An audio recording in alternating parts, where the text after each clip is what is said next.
Hello and welcome to another episode of the Smash Accept podcast. I'm your host, Michael Royer. You can find me on Twitter at DynastyDad FF. Joined as always by my main man at FFSnoog. Today's going to be a fun show. You know, a lot of you guys have been reaching out. You've been hitting us up in the Discord. You've been reaching out on Twitter. What do I do with Quinshon Judkins? My draft is starting this week, and Snoog and I are such degenerates. We do all of our drafts the first week, you know, after the draft is actually over. Today, what we want to do is help you guys that have the later drafts. We want to help distinguish, you know, how you can go ahead and win your draft. Also, you know, where to trade back. We're going to also hit you guys up with some trade ideas, you know, because just because you've already done your draft doesn't mean you can't grab something out of this where you trade for Kyle Williams, you trade Quinshon Judkins, you trade some of these players. And Snoog, I am just, the deeper we get into this class, we're up to almost 18 deep where I'm like, this is a really solid class. Like, this is a class that we're going to talk about for years to come, not just at the running backs, but the wide receivers are starting to come around. Yeah, we've always been higher on the wide receivers than most people, so I'm excited to see that coming around, you know, starting to gain some value. Egbuka after the Godwin news, we'll jump into that in a little bit, but a lot of good news and a lot of good stuff and a little bit of change since the last time we did this, so I'm excited to jump into this one and talk about each one of these guys and kind of where they're sitting in the dynasty rankings too for us. Hey, I gave you the number one overall pick. I'm back from vacation. You're back from vacation. It's time to smash. Who's that 101? It's never really changed, right? Yeah, the 101 for me and for you and for everybody else, or who it should be, is Ashton Jeanty. He is an absolute stud because if you just look at what he did at Boise State, he was just dominant. Like, he was one of the, if not the best college football running back since Barry Sanders back in like 20, 30 years ago. So hey, don't date me that far, man. Let's not go that far back. 1988, okay? Wow. Yeah, I know. So what he did was special. We'll keep it short and sweet with Ashton Jeanty. He got the draft capital, 6th overall pick. He's with Pete Carroll in this run-heavy style offense. He's going to be the face of this offense. He's going to be the face of this franchise. They're going to run through him. They're going to give him, 80 to 100 targets out of the backfield, and he's going to run the ball 250, 300 plus times in his rookie season. So expect, Ezekiel Elliott, a Saquon Barkley, like those high-end RB1 rookie seasons that we see. That's what I'm expecting this year, because it's not like Bijan and Gibbs where they have a Dave Montgomery or a Tyler Algier coming off 1,000 yards. There's nobody in that Raiders backfield. So Ashton Jeanty, clear-cut 101 for me. Yeah, both of us have him as our Dynasty RB3. I mean, Snoog, the crazy part is I have him as my redraft RB4. I mean, like, that's really what you guys can expect is set it and forget it, RB1. A lot of guys are like, well, he's a rookie. You can't really commit. Yes, you can. Yes, you can. I've done it, Snoog. I've done it. You got to know your league mates, so I know who you're taking at 3, but a guy questioned me on Twitter the other day. He said, Dad, if Tetairoa McMillan is your guy at the wide receiver position, why do you have him behind Omarion Hampton? And I said, well, that's a great question because Tetairoa McMillan, I am all aboard. Like, this is a guy, 1,300 yards, back-to-back seasons, 10 plus touchdowns. And now he's in Carolina. Snoog, he's going to put up over 1,000 yards. He could easily score 10 touchdowns. He's my 2025 version of Brian Thomas Jr. in a very similar, quarterback ascending in an offense with a good, head coach that's going to be a target hog. And Snoog, Tetairoa McMillan is going to smash this year. And if he does, we know that wide receivers increase much more in value than the running back position. And when you throw it up here on the board, I mean, this is just a match made in heaven. This is where Tetairoa McMillan, right now I have him as my dynasty wide receiver 15, and I will all but guarantee he will be a top 12 dynasty wide receiver by the end of the year, because you look at the guys that are just slightly above him right now. I could easily see him passing A.J. Brown. A.J. Brown's 28 years old. As good as A.J. Brown is, he's peaked at value. You know what I mean? Then all he has to do is either pass Garrett, Marv, JSN, or Ladd, just one of them. So, I mean, he's going to be in that range of a foundational wide receiver as a rookie. I am all aboard buying as many shares as possible of Tetairoa McMillan right now, because I've seen trades where you can get, I saw it the other day on Twitter, 28 firsts on top of Tetairoa McMillan for Drake London. I saw, guys getting a 27 first and Tetairoa McMillan for Ladd McConkey. I love Ladd McConkey, but Tetairoa McMillan is crazy talented. His value, they could flip-flop. I think Ladd's going to have a great year, but if you can get insulation of, give up Garrett Wilson in a third and get Tetairoa McMillan in a first. I'm that bullish on him. I think he's going to be dominant in 2025, just like this next one. So the next one has been your guy all along. My dynasty wide receiver 16 right now. These guys are back to back. They're in that same tier as T. Higgins and Rashee Rice, and both of them could easily, surpass that. Sell me on Travis Hunter. He was, always will be your 102. Now you get him here at 103. Yeah, I love it because I think him and Tet are super, super, super close, and I think you can chase the floor and stability with Tet McMillan. And if you really want to shoot high for the upside, you go with Travis Hunter. So they're super fun. They're both super talented, elite wide receiver prospects, in my opinion. The Jaguars traded up to the number 2 overall pick for a reason, and it was to get the second best player in the draft. And he's elite on both sides of the football. He's going to play a little bit of defense. He's going to play some offense. This is Liam Cohen's Chris Godwin on steroids. Like, he is Chris Godwin if Chris Godwin could jump, 40 inches and moss people and do all the things that Chris Godwin's not great at. He's more than just a Chris Godwin slot guy, but he can be that too. So I think, Cohen comes in, handpicks his guy to be that separator, win across the middle of the field, also win downfield and just be a mismatch nightmare. He gets that, and he has Brian Thomas Jr. now to be that elite alpha speed threat. So to me, Travis Hunter, the second overall pick, what he did at Colorado, he was that entire offense. I think that he's just going to come in, slide in like a glove, and be a stud for Trevor Lawrence and Brian Thomas Jr. in a Liam Cohen-led offense. So keep it short and simple for both those wide receivers because they're both going to dominate, in my opinion. Let me ask you real quick, because I love to do these a little bit of keep trade cut here with you, with T. Higgins, Rashee Rice, and Travis Hunter. Keeping Travis Hunter. I'd trade Rashee Rice, and I would cut T. Higgins, although that part is close now with Rashee Rice just being an absolute knucklehead, and we don't really know what's going to happen with him, but that's very close on that side. We will do an entire show on that later in the week. I can do an entire show on this guy right now because my RB6 is Omarion Hampton. I love getting him at 104. I hate paying 102. Like, 102 just feels wrong. But I have him in that same tier as Saquon Barkley, Devon Achane. Like, he's that good. Like, he's going to – I think people don't realize that the contract that Najee Harris signed is not a starter contract.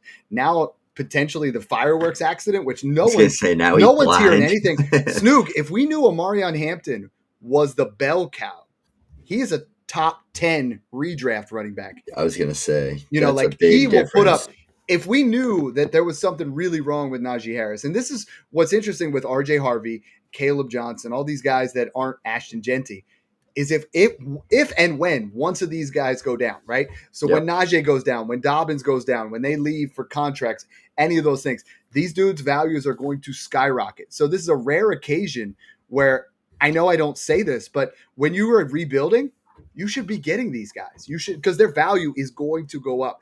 The first round in this year's draft, I don't see a single guy dropping value. We've looked at this in the past.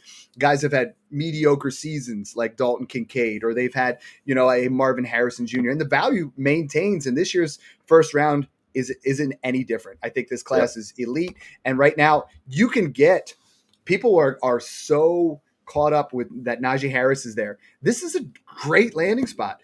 Greg Roman offense has always been top 10 when it comes to, carries. It's a Jim Harbaugh-led team that is going to be predicated on the run. He can catch passes, and I think Omarion Hampton is just a screaming buy.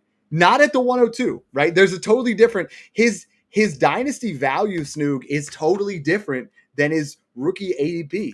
And I think that's because Tetairoa McMillan and Travis Hunter are so good, it changes everything. Just like this next guy. I mean, like, Snoog, if you told me that this is the RB2 or the 102 or becomes a top 3 to 5 dynasty running back by the end of the year, I wouldn't be shocked if TreVeyon Henderson jumps that high. Yeah, because I think other than Ashton Jeanty, he's the only one out of the big, 5 to 6 guys. I guess RJ Harvey too, but that is like an elite pass catcher, like a dynamic pass catcher that, has that 80 to 100 target upside. Your Austin Eckler's, your Alvin Kamara's, your Jahmyr Gibbs type of players. Mm-hmm. That's TreVeyon Henderson. And he has that, Devon Achane, that Jahmyr Gibbs style of play where he can score at any given moment an 80-yard touchdown and win you your week. And he's in the system to do it with Mike Vrabel, with Josh McDaniels, in an offense that has been known for utilizing the heck out of, Danny Woodhead, James White, all those running backs, ridiculous amount of targets and screens out of the backfield. And TreVeyon's bigger, better, faster, and more explosive, and just overall a star player compared to those guys. So I can't even imagine what he's going to drop for him with this Drake May offense. So I think TreVeyon might start off a little slower in terms of touches. It might be like a 12 to 15 carry, 10 to 15 carry type of thing for him, splitting with Ramondre for a bit. Mm-hmm. But I think where he's going to get his money is 3, 4, 5, 6 receptions per game. And that's, what we're chasing after in PPR. You and I both, we talked about that during the pre-draft process. Like, from a talent standpoint, he's probably the best outside of Jeanty for fantasy football. Mm-hmm. But, Hampton got the Chargers first-round draft capital behind the best offensive line or one of in football with 15 touchdown upside. So that's what it comes down to. But where he'll hang with Jeanty and Hampton is in the receiving game. He's going to make his money in the receiving game. You guys are going to make your money by joining the Patreon today. Patreon.com/SmashAccept gets you into our Discord. Snoog and I just went through, updated all of our Dynasty, all of our redraft. Every single player is now broken down into tiers. We have trade values. We have rooms for mock drafts. We have strategy rooms for, the things that I've been putting out there on Twitter as far as hero RB, hero wide receiver, robust running back, all these different formats. We got it all, right? This isn't just Dynasty. If you love Dynasty, you're going to love this because we're going to hit you up with trades. We're going to give you insight and principles that other people don't. But we're there for redraft too. And it's just a community for as low as $5 a month to get you in there, to get talking over right now with over 850 guys, talking shop literally 24/7. Like, if you guys have wanted a space to say, you know what, Cam Ward deserves to be higher in Dynasty, this is your spot. And now I'm going to tell you why, because Snoog, and I know this means nothing, but a lot of people are like, oh, Will Levis is out for the season now with surgery, so Cam Ward's stock goes up. No, it doesn't. Like, Will Levis was never going to start. But Snoog, what I see when I look at Cam Ward in interviews and in practice, this dude's hungry. Leader. Like, he wants it, and he's a leader. And I think, we know he's that wizard type quarterback that's back there, very Patrick Mahomes arm angle at times. Some people have criticized him for being lazy or lackadaisical. I just think he's just got a chill demeanor. Like, I think this guy is an absolute leader who, at Dynasty QB 16, Snoog, I think this is a monster opportunity to buy Cam Ward. I think you can get Cam Ward for, I think you can get Ward in a second for Purdy. I think you could tear off a Baker. I think you could tear off a lot of these guys. If you're not contending, there is a ton. I mean, you could probably get multiple firsts on top of Ward for Mahomes or Herbert or some of these other guys. I think he's going to increase in value. I mean, I really think there's enough weapons here with Calvin Ridley and Elic Iomenor and Tony Pollard that they're going to be respectable. I think they're going to be in negative game scripts quite a bit. And I think that Cam Ward is going to throw 25 plus touchdowns and could easily throw for over 3,500 yards, and this is going to raise his stock. Just like I said with Hampton, I would not be shocked if Cam Ward is a top 12 quarterback this time next year and going to increase in value. There's a wide receiver here. I mean, you love this news, right? Chris Godwin potentially going to be a little bit. We always knew that he was going to be a little hampered by that ankle injury early on in the season, but your boy Emeka Egbuka is rising up boards. He's rising up in value. You know that I've been trying to get him in, like, I got him in a 27 first that looks mid to early for AJ Brown the other day. Those are not going to be here for long. Like, that kind of insulated trade, Snoog, is available right now. But by the time people see him week one and he's out there with 80% snap share, this guy's value is going to rise in Dynasty. Yeah, we love Emeka Egbuka. I mean, I kind of spoke this into existence that I just had a feeling, and I just knew that Chris Godwin was not going to be ready. I just knew it. I just had a feeling. He had that season-ending ankle injury. Again, another season-ending leg injury. He had the knee back a few years ago. Now he has the ankle. Like, Chris Godwin's been a great player in the NFL, Dad, but not everybody can just keep getting season-ending injuries and coming back from it. Especially, like, if you looked at his difference, he still put up a ton of fantasy points last year, but he looked like a completely different athlete than he used to look. Like, I saw very quickly, and I'm like, I'm selling high on him everywhere because he looks like he lost everything in terms of his juice. They literally drafted young Chris Godwin. Like Emeka Egbuka is literally going to be young Chris Godwin, and he's more complete downfield. Like that's the type of player that this team drafted. 19th overall with zero defense. Like their defense is terrible. They don't have any help on the offensive line. They're pretty subpar, I would say. They brought this guy in. He's going to be their Chris Godwin successor. He's going to be the guy that takes over when Mike Evans is ready to hang it up. Chris Godwin's done, in my opinion. I think all this, like he's going to be back for training camp. I think that's all BS. I think it's pup season, and then he's going to come back mid-season. Like that's my prediction. And if that happens, Emeka Egbuka is going to go up 5 to 10 spots in all consensus rankings. I think he definitely rises in value. I know you and I differ quite a bit on Chris Godwin. I think he'll be fine. Early part, they're saying 90 to 95% early in the season. So we'll see how.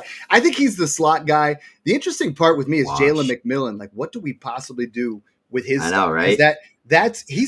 I bought him the other day for a pair of fourths. I mean, he flashed enough that there's talent there. The next guy, tons of talent, right? If you missed on Brock Bowers in 2024 and you didn't listen to Snoog and I, shame on you. But now you get 2 more tight ends in this class who are going to be top 5 to 8 dynasty tight ends. Give me Tyler Warren everywhere I can get him. I've been getting him in rookie drafts. I got him as late as 110, 112. One draft, I got him at 201. This is someone that in 2024, 104 receptions, 1,233 yards, 218 rushing yards for 12 total touchdowns. Oh, yeah, and he can throw the ball, too. It's like he led all tight ends with 30 broken tackles, 2.7 yards per route run. And the narrative that everybody wants to say is Anthony Richardson's the quarterback. It's not going to get done. If it's Daniel Jones, Tyler Warren could be a top 12 tight end in 2025. I think his value has shot up. And this is where people are going to start to differ. They're like, well, Dad, you forgot about somebody. I said, no, I didn't. I am lower on consensus than Quinshon Judkins than most people right now. We're not here to talk about the legal issues. Snoog and I already did an entire show on that. I'm a little worried, with some of the reports. I'm usually the risk-averse guy. When it comes to domestic violence, it's a little bit different than boneheaded, driving under the influence or getting busted with, like all these different scenarios. For me, I'm worried about Quinshon Judkins. You need to sell me here. I mean, I moved him from my Dynasty RB9 all the way down to 16, and I'm feeling dicey right there because the other day, Snoog, and I knew if I accepted it, you would have come after me.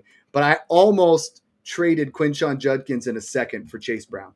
I almost was like, dude, I'm done. I want to get out on this. And I have no problem when people want to move off if you want to go straight up for Chase Brown, if you want to go straight up for Kenneth Walker, if you want to get somebody that you feel like it's going to happen. You're still in on Quinshon Judkins, though. Sell me on, the actual talent. Yeah, I was going to say, like you said, we're not lawyers. We're not investigating into this. I don't know anything. So I'm just going to treat it as if we're just buying. Why would we buy into a player like this if there were, if you had a DUI or domestic violence or any of those things, like that would cause him to potentially have some risk long term. The reason why we're buying is, one, he's in a Kevin Stefanski run-heavy offense in that workhorse role. They took him 34th overall, so that's elite running back draft capital. He had elite collegiate production, 1,000 yards in 3 straight seasons, 1,500 yards as a true freshman. Just one of 2 freshmen in this class, him and TreVeyon Hendersoj, were the 2 to have 1,000-plus yards as a rookie. Nick Singleton was the 3rd. He's in the 26th class. Mm-hmm. He posted 1,500 yards as a true freshman, and he's 5'11", 220-plus pounds, and he ran a 4.48 and jumped 11 foot. Like, that is ridiculous. For a player like that, he was the first running back since 2003 to be a 220-plus pounder, run a sub 4.5, and jump over 11 feet. Like, he is in special territory. He had special draft capital, and he's a special talent. That's all I can sell you on. That's why I'm buying into him with the risk. There's a chance he gets suspended. There's a chance he gets cut and released. There's a chance nothing happens. Like, there's a chance he didn't do it. We don't know anything. So until we find out, I'm buying in at this cost because he was my RB 8 or 9. Now he's like the consensus RB 16. So that's almost a 50% dip. So he dropped drastically since the news. So I have him below this next guy because I know this is someone that I know you have as your dynasty tight end 3 or 4. Yep. I have him as my dynasty tight end 6. I think it's going to take a year of seasoning and Cole Kmet leaving for free agency, where this guy could truly take over. But when he was coming out, I saw a lot of Travis Kelce, a guy that you put the ball in his hands, he can make a lot of things happen. He's not the same kind of blocker that you get with Warren, but I think he's going to put up some really nice numbers year one. I think it's going to be touchdown dependent year one, but this is someone that you're talking about, a locked and loaded top 10 tight end for years to come. When you have that option of getting a guy like that, like I said, you missed on Bowers, you have a real chance here to get Warren, to get Loveland. I'm just mitigating the risk a little bit. I'm going there with Loveland, and I think the deal to make, and a lot of guys have been doing in the Discord, Snoog, is Laporta for Loveland in a first. I've seen it done. Even if you got to do Loveland in a second or Loveland in a first for Laporta in a second. I mean, Loveland is going to be the real deal. I love him here at the 110. The next two picks here end up with this amazing running back class. I mean, 2017 was the closest thing that we saw. This class is close. That had McCaffrey, Mixon, Kamara, Fournette, Aaron Jones. I mean, loaded, right? This class has 5 or 6 other guys that are right up there that had that kind of potential. And Kaleb Johnson's one of my favorites. For what it's worth, I've moved Judkins into the same tier as Johnson and my guy RJ Harvey at 12, because similar type risk, right? Like all of them now have risk as opposed to the other 3 running backs who I feel like are locked in. But sell me on Kaleb Johnson here. Yeah, he just like Judkins. I mean, he's in a workhorse role with Mike Tomlin, just like Kevin Stefanski, another run-heavy style coach that wants to just pound the rock and control the game. He got his guy. It's exactly what Kaleb Johnson did for Iowa in a similar type of, heavy run scheme, zone run scheme offense. So, one, the style fits phenomenal. Every single running back drafted day 2 or better has an RB1 season under Mike Tomlin since like 2008 or something. It was like Rashad Mendenhall was one of the last guys to do it. Yeah. He was an 83rd overall pick, so the Steelers didn't even have a second round pick, and he slipped, and they took him with their third rounder. So they had a first rounder and a third rounder. They had a lot of needs that I think that we can confidently say that they should have probably fixed and addressed. And they had, Jalen Warren had a chance at keeping Najee, but they let Najee walk, and they got their Najee replacement. Kaleb Johnson posted 1,700 plus yards last year, broke out as a true freshman, checks a lot of boxes for me. The stylistic fit and the fit with Mike Tomlin is just what I'm really loving. All those rookie running backs in that Mike Tomlin system. We saw what Najee had, like 250 plus touches in the 3 to 4 straight seasons, hitting 1,000 yards in all of them. The best part is that offensive line is the best it's been since the Le'Veon Bell era. So I'm really confident about that too. It's not as horrible as it was during Najee's time. So I think overall the Steelers are just kind of getting better. They brought in Metcalf. They brought in a couple pieces. And then I think Kaleb Johnson at 20, 21 years old is going to have a big year, and it's going to bump his value up big time. I love him there. I mean, any of these guys, I'm even saying I got Saquon in a mid to early. Kaleb for a mid to early. I can't talk. Saquon I gave up for Kaleb in a mid to early 27 first. I think you can do that with TreVeyon Hendersoj. I think you do that with Omarion Hampton. Snoog, I mean, 21 touchdowns, 1,500 plus rushing yards. Both of those, that's number 1 in touchdowns, number 4 in rushing yards last year. RJ Harvey. Okay, now this is I had him as high as 108. You can't not make an adjustment when J.K. Dobbins comes in. You were talking about Godwin injuries. J.K. Dobbins, 2024 in November, we have the MCL sprain, a pedal Achilles tear in 2023, ACL tear in 2021, meniscus trim in 2021, LCL tear, hamstring tear, pedal ankle high sprain, leg fibula fracture in college. I mean, I love J.K. Dobbins, but he's cooked. This is the same thing as Najee Harris is. If you don't want RJ Harvey because of J.K. Dobbins, you don't deserve to have him. If you can get him at this price and get J.K. Dobbins as an insurance handcuff, sure. But we're one injury away from RJ Harvey being a redraft top 12 running back, right? He has that kind of upside in this offense where Sean Payton's already said he wants to use him like Kamara. He wants to have him be the pass catching guy. Even if Dobbins is the Mark Ingram of the offense, it's still going to be value for RJ Harvey because he's the much better pass catcher in this opportunity. So I have no problem taking RJ Harvey here. I'm going to make you do something that I just didn't want to make you do. He's my guy, but Matthew Golden, he's my wide receiver 21 in Dynasty. Taking him here at the 201. It's rare to get a wide receiver drafted in the first round outside your Superflex first round. Yeah.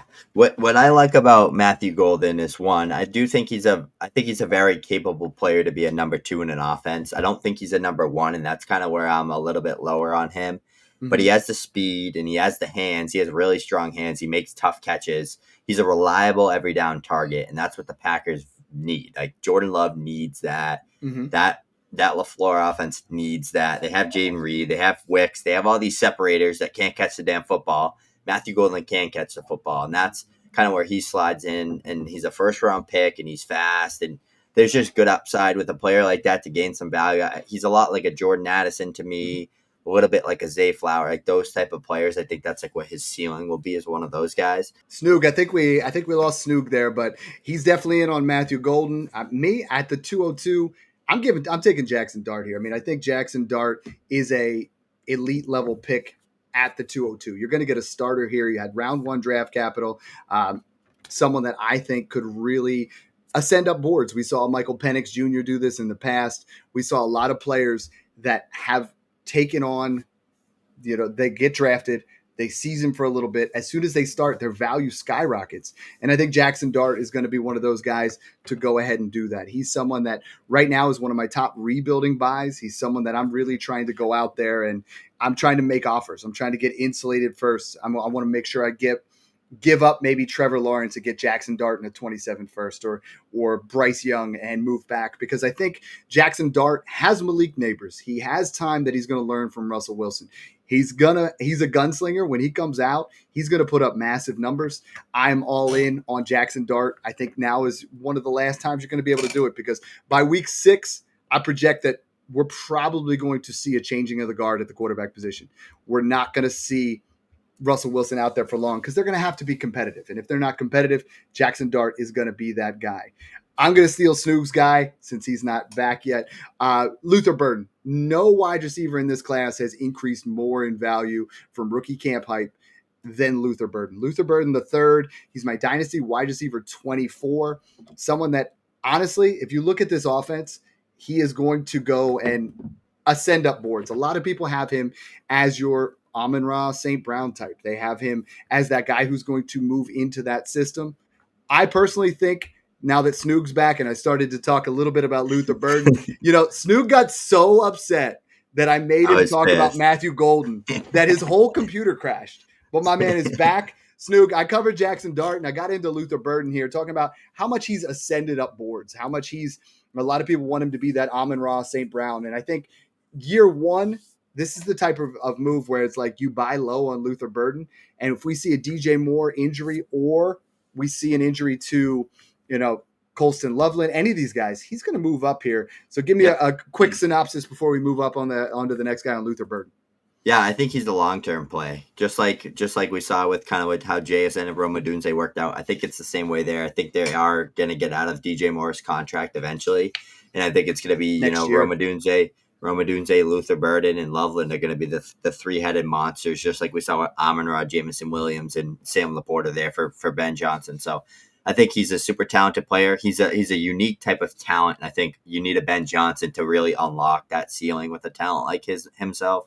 But I think his yak, his speed, his athleticism, his ball skills are going to fit really nice with Ben Johnson with the draft capital. So I love the Luther Burden value there. Talking about guys who got to pair very well with their system.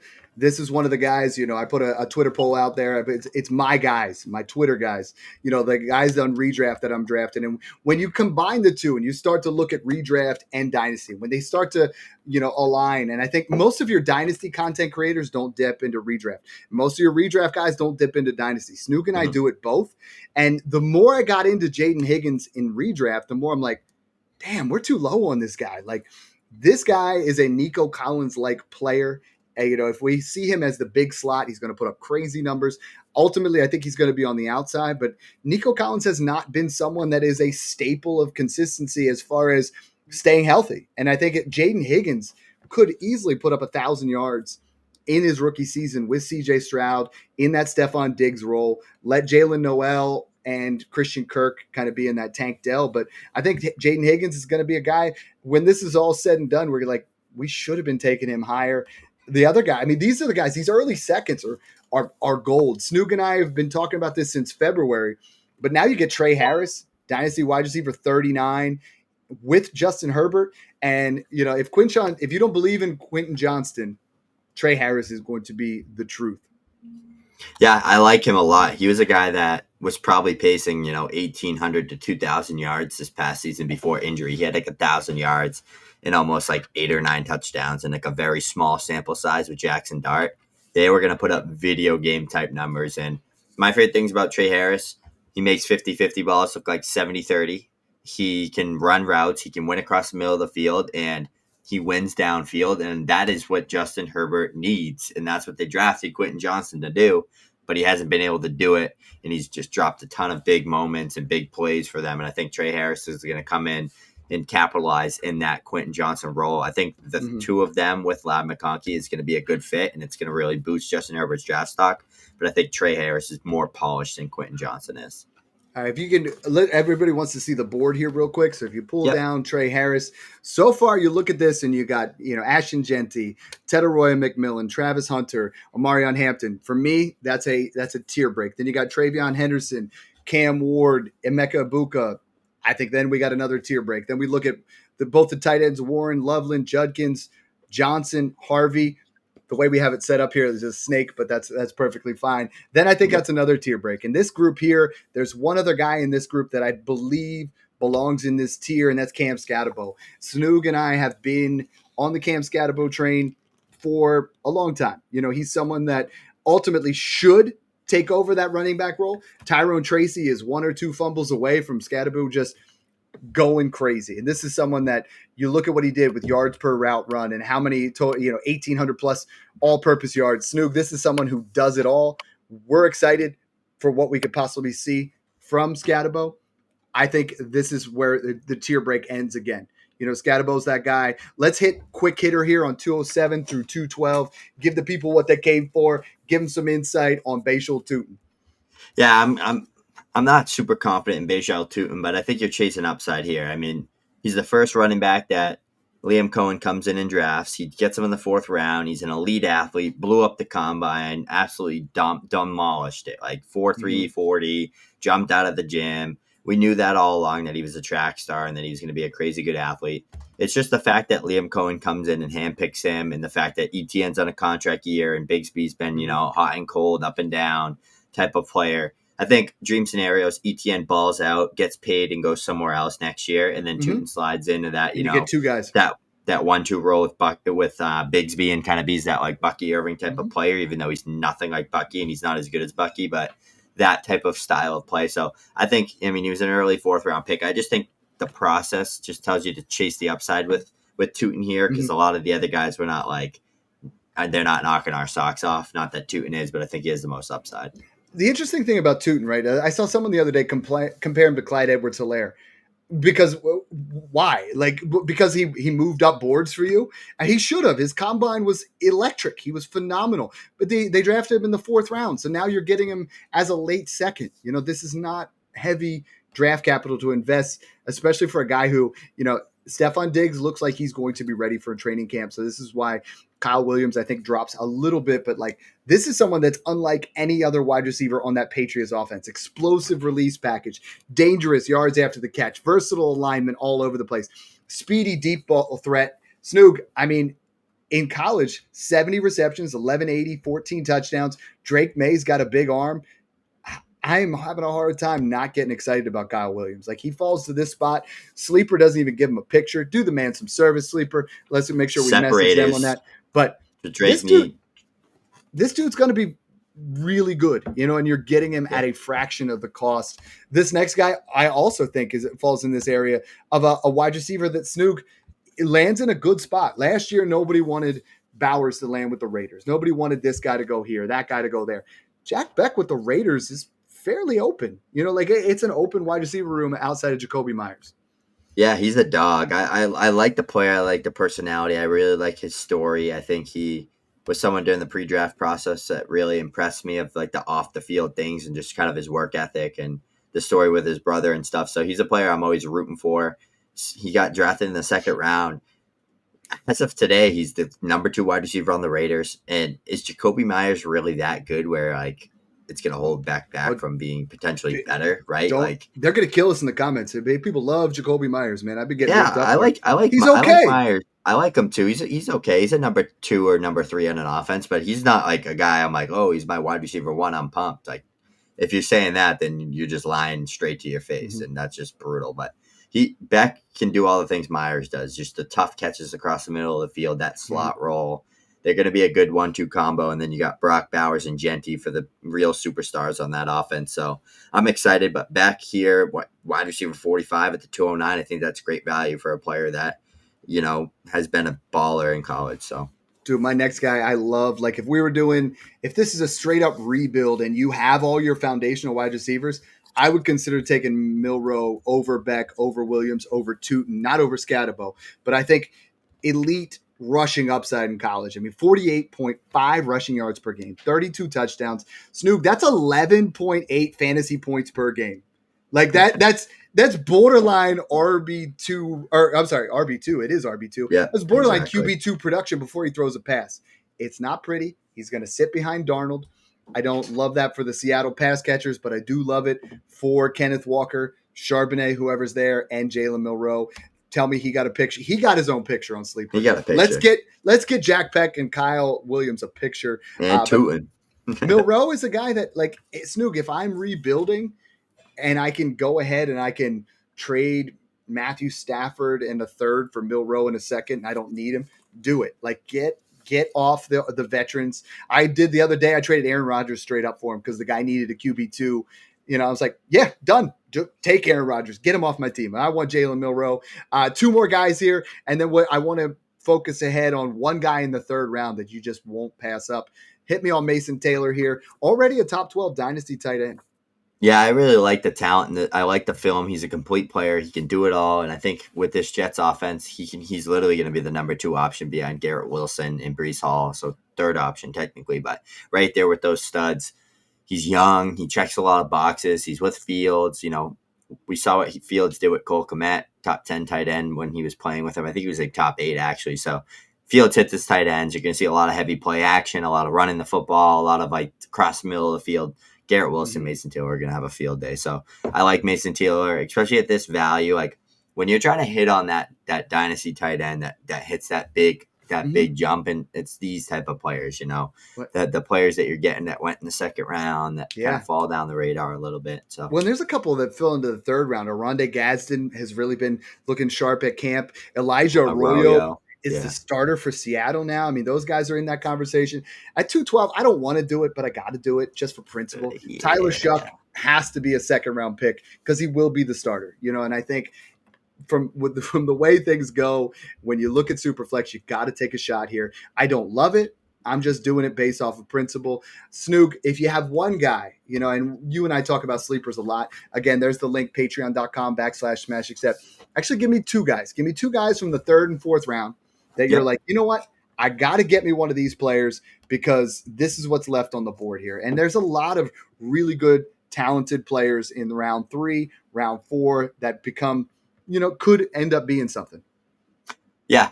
Dylan Sampson's one that I'm going to say just because with the issues with Quinshon Judkins, I think at 20 years old, if stuff does happen to Judkins and say he gets cut or say he gets like an 8-game suspension or a 10-game suspension or whatever, some type of thing that basically cuts out his rookie year, you're going to see Dylan Sampson, who they took in the 4th round, come in, have a chance at being the starter. That's what I'm chasing for, right? You want that upside. You want that player that can really hit that next level, kind of thrive from that perspective. The next guy I'm going to go with, I'll go with a 4th round guy, is Pat Bryant. I think that wide receiver room's wide open in Denver, and I think Sutton is a player that's kind of on his way out eventually, like probably within the next 2 years. Sean Payton has a lot of good things to say about Pat Bryant. He was a leader at Illinois. He's a team captain type of player. He's separating. He looks smooth. He looks good in drills. He's having a good camp. He had a good rookie camp. Like a lot of the things that sometimes you'll get those breakout sleepers. So 3rd and 4th round players, Dylan Sampson, Pat Bryant, I think good upside players. Kind of more of the non-obvious players. Obviously, I could have said Terrence Ferguson or Elijah Arroyo, but I see them going like the late 2nd in a lot of them. So I tried to go with a little bit different there. Terrence Ferguson's going to be great. I was actually going to say Elijah Arroyo because I still see him going in the third round. And Snoog, Seattle came out and said, they cut Noah Fant. They came out and said, we saw this guy as a top 15 talent if he didn't get injured. 35 receptions, big Senior Bowl riser, 35 receptions, almost 600 yards, 7 touchdowns. Snoog, 17.9 yards per reception. Like, this is an athletic dude. This is someone that you're going to get. You're going to, I think year one could be a surprise. I think I like him a lot. The other guy, and this is no surprise, I've been leading this train for a long time, it's DJ Giddens. Giddens is one of my favorite insurance running backs. Again, very young, like Sampson, 21 years old. Guy that creates yards with his elusiveness, natural hands. I've said it till I'm blue in the face, but he only started playing football as a sophomore in high school. He's learning the position, and now he gets to sit behind Jonathan Taylor after back-to-back 1,600-yard seasons. DJ Giddens is my favorite guy. I've traded all of my 27 thirds to get in there and take him because he shouldn't fall past 301. Should run heavy offense. If JT goes down, Dad, he's going to be a guy that has a chance of being like almost damn near like a low end RB1. Yeah. And screw Pat Bryant. I should have said Jarquez Hunter. I just completely forgot about him because it's been a while since we've talked about rookies. Hunter and Giddens, Dad, those are our 2 handcuff guys we're going after everywhere. And they have a ton of upside if their starting backs get injured. Let's do it. We always talk insurance. We got patreon.com/SmashTap. All your dynasty, all your redraft needs, hit us up. We're ready. That has grown exponentially every single month. We're excited. We're the only Discord out there that guarantees response time within, and we have different levels of tiers that we will do that. Snoog, I was on vacation and I was like at the beach, Corona in hand, just driving through. My son drove home from Ocean City, a 4-hour drive. I literally updated every single room in there, all my dynasty, all my redraft, all my rankings, all my tiers, all my values, because we're committed to giving you guys the best content that we can possibly do. So thanks again for tuning in, guys, and enjoy the process.